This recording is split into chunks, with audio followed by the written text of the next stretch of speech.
எஜமானன் நீங்க தானே, என் எஜமானன் நீங்க தானே, எஜமானன் நீங்க தானே, என் எஜமானன் நீங்க தானே,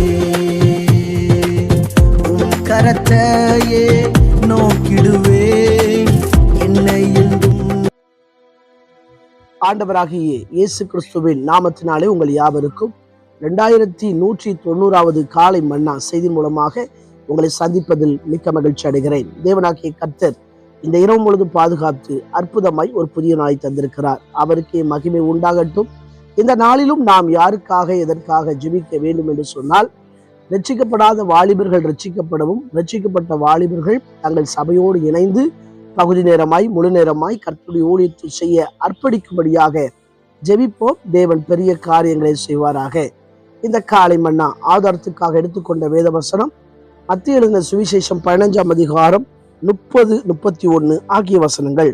அப்பொழுது சப்பானிகள், குருடர், ஊமையர், ஊனர் முதலிய அநேகரை திரளான ஜனங்கள் கூட்டிக் கொண்டு இயேசுவினிடத்தில் வந்து அவர்களை அவர் பாதத்திலே வைத்தார்கள். அவர்களை அவர் சொஸ்தப்படுத்தினார். ஊமையர் பேசுகிறதையும், ஊனர் சொஸ்தமடைகிறதையும், சப்பாடிகள் நடக்கிறதையும், குருடர் பார்க்கிறதையும் ஜனங்கள் கண்டு ஆச்சரியப்பட்டு இஸ்ரவேலின் தேவனை மகிமைப்படுத்தினார்கள். இங்கே ஜனங்கள் இப்படிப்பட்ட வியாதியஸ்தரை இயேசுவின் பாதத்திலே கொண்டு வந்து வைக்கிறார்கள். அதாவது இங்கே சொல்லப்பட்டிருக்கிறது, சப்பானி, குருடர், ஊமையர், ஊனர் இப்படி பல வியாதியஸ்தரை இயேசுவின் பாதத்தில் அழைத்து கொண்டு வைத்தால் இயேசு அவர்களுக்கு சுகம் கொடுக்கிறார். அந்த உறுப்புகளை கர்த்தர் புதிதாய் கொடுக்கிறார். ஒரு தேவ மனிதன் நல்ல ஜெபம் பண்ணிக்கிட்டு இருந்தாராம்.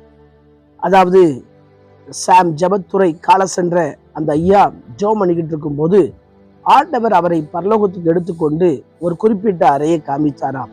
அதில் பார்த்தால் புது புது உறுப்புகள் இருந்துதாம்.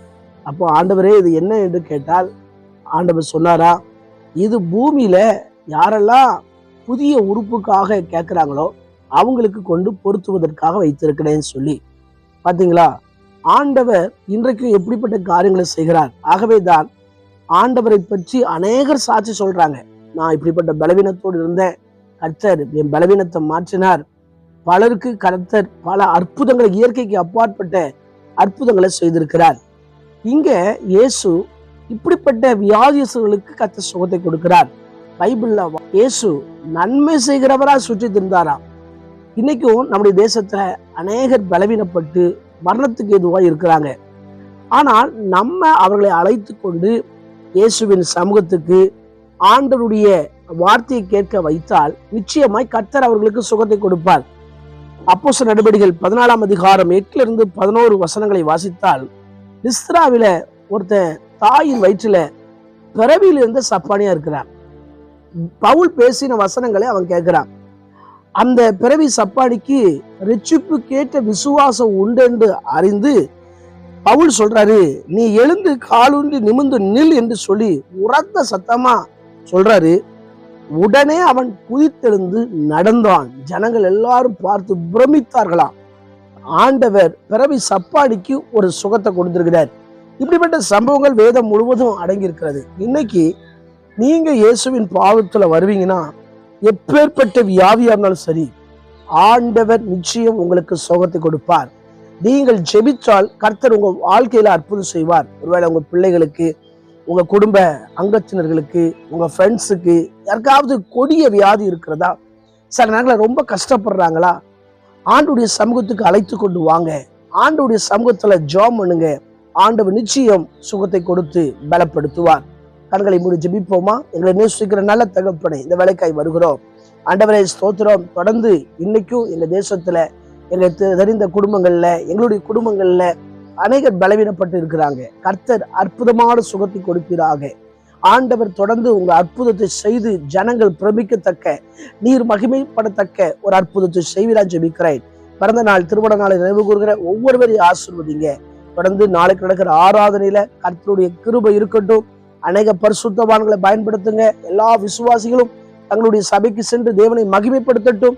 பிறந்த நாள், திருமண நாளை காண்கிற ஒவ்வொருவரையும் ஆசீர்வதிப்பீராக. ஆண்டவரே, நன்மையும் கிருபையும் ஜீவனுள்ள நாளெல்லாம் தொடரட்டும் என்று ஜெபிக்கிறேன். இயேசுவின் மூலம் ஜெபங்களும் ஜீவன் நல்ல பிதாவே, ஆமென். ஆண்டு சுத்தமானால் மீண்டும் நாளை ஆராதனை செய்து சந்திக்கிறேன். அதுவரை தேவ கிருபை தாங்குவதாக. மாரநாதா, இயேசு வருகிறார். ஆயத்தமாகவும் மனிதரை ஆயத்தப்படுத்துவோம். ஆமென். அல்லேலூயா. Praise the Lord. உந்தனின் சேவை செய்வே எந்த சூழ்நிலையிலும்